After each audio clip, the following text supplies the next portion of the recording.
Good morning, everybody, and welcome to this press briefing. As set out by Eugene, this Commission on Human Rights for South Sudan was established in March 2016 under Resolution 3120, and the members of the Commission were appointed in June this year. The mandate of the Commission, of course, includes monitoring and reporting on the situation of human rights in South Sudan and making recommendations for its improvement.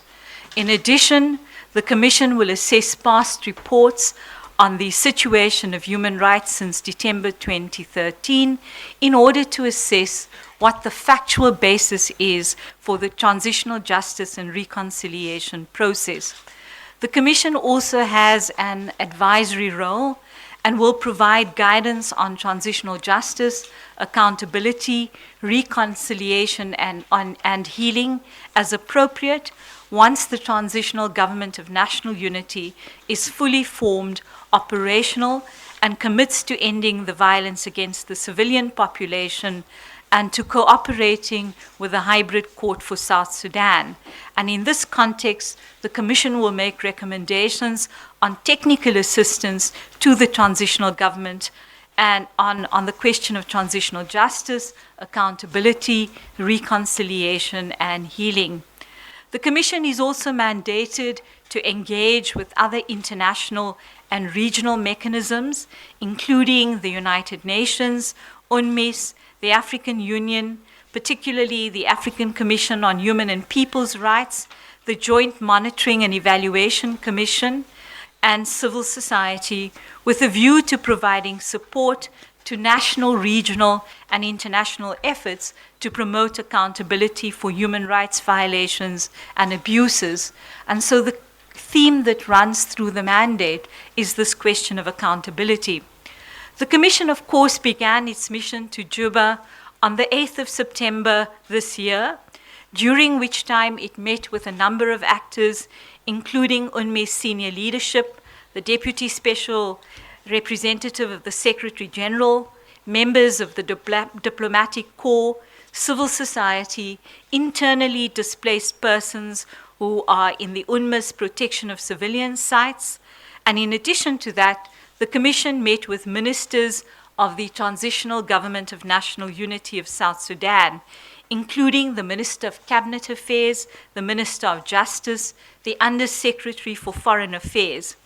In addition to this, the Commission met with the Speaker and Deputy Speaker of the Transitional National Legislative Assembly, as well as several members of the Assembly.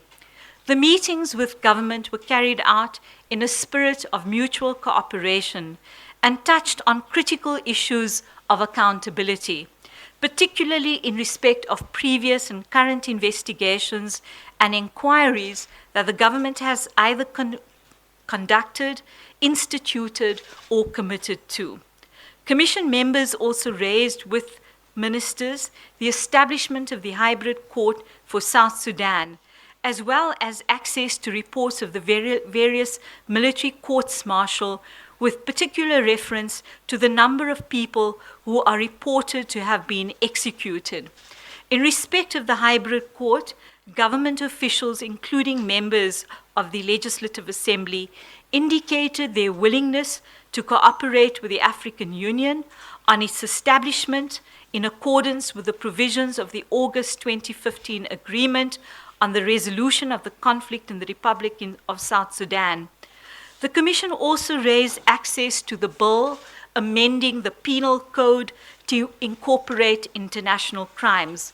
Commission members raised the establishment of the Commission for Truth, Reconciliation and Healing, as well as the Compensation and Reparations Authority as set out in Chapter 5 of the Peace Agreement. In respect of these Chapter 5 institutions, government ministers advised that they were in discussion with UNDP, which is providing technical assistance to them in this regard. Regarding the investigations of allegations of human rights violations and abuses, the Ministry of Justice undertook to make available various reports requested by the Commission, including the report of the National Investigative Commission headed by former Chief Justice John Hall. Commission members also met with civil society groups, including religious leaders. While the Commission had planned to visit the site, the POC site in Juba, this was not possible on that particular day given the security situation at the time. However, UNMISS officials facilitated a meeting with the POC leadership in order for the commissioners to receive their feedback on the human rights situation and the violations and abuses reportedly committed in Juba. Commission members traveled to Bentiu and made a stop in Malakal.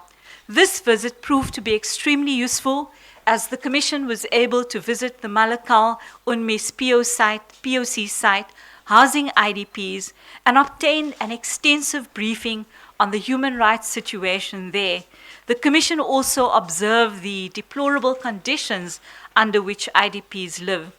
In Bentiu, the Commission met with the UNMISS head of field office and her team, who provided a briefing on the human rights situation.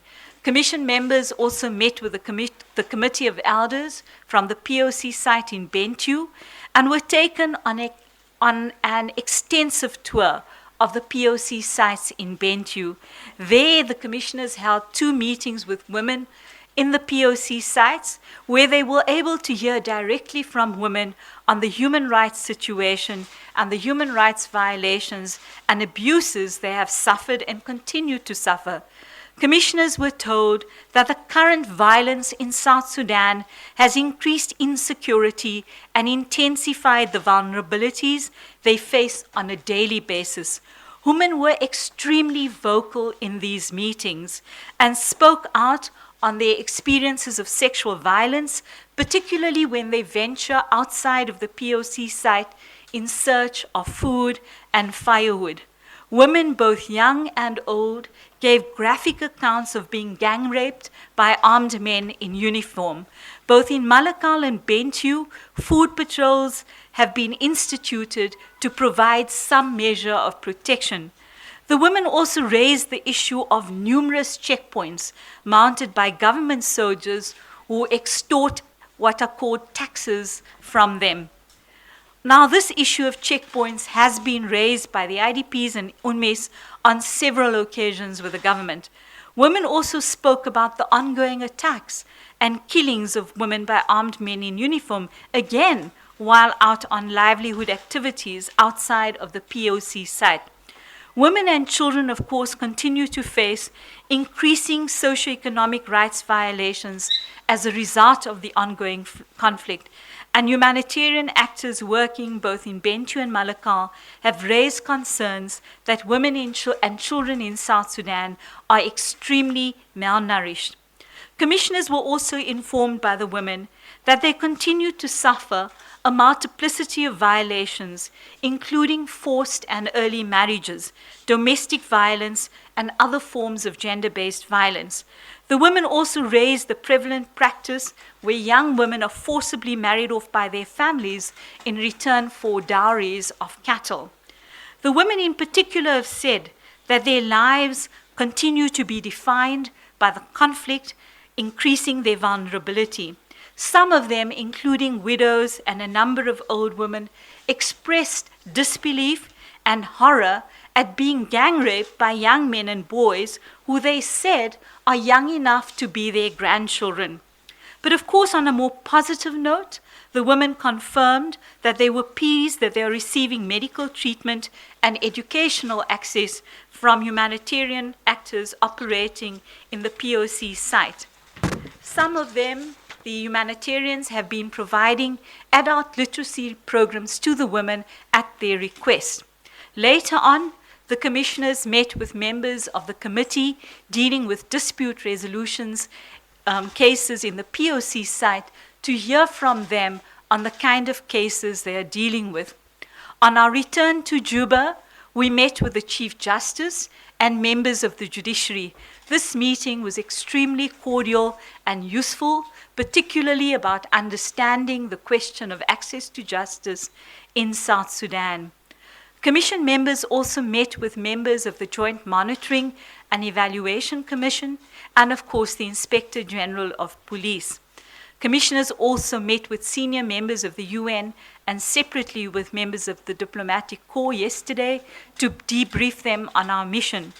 Following our visit, the Commission remains concerned by the following issues: the diminishing space for civil society, which includes ongoing intimidation and harassment of its members, forcing many of them to flee to neighboring countries; media freedom and the continued intimidation and harassment of journalists and, of course, media houses; restrictions placed on access by UNMISS, on access for UNMISS and the humanitarian actors, which really inhibits their ability to reach the most vulnerable in order to carry out their work; the escalation of sexual violence against women and girls perpetrated by armed men in uniform; the ongoing impunity and lack of accountability for serious crimes, as well as human rights violations and abuses in South Sudan, without which we all know lasting peace cannot be achieved.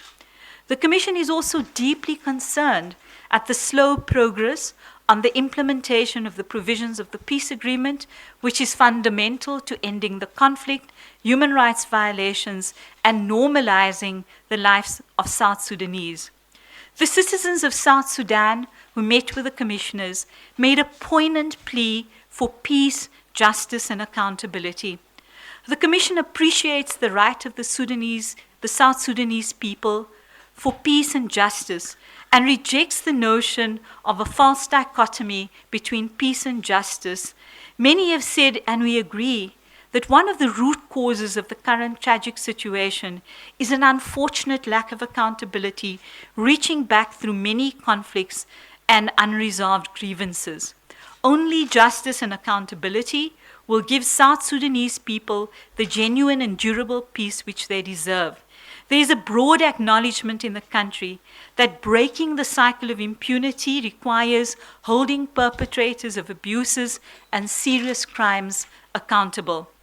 The Commission is of the view that establishing the institutions under Chapter 5 of the peace agreement is absolutely critical to building sustained peace in South Sudan. The Commission also wishes to acknowledge and appreciate that UNMISS and the humanitarian workers are working under conditions of extreme stress and often great hostility. Nevertheless, they continue with dedication to serve the most vulnerable in South Sudan. The Commission will, of course, return to South Sudan later this year to continue with its work in terms of its mandate. Thank you. بخيت راديو Radio Bakitha, صوت الكنيسة the voice of the church.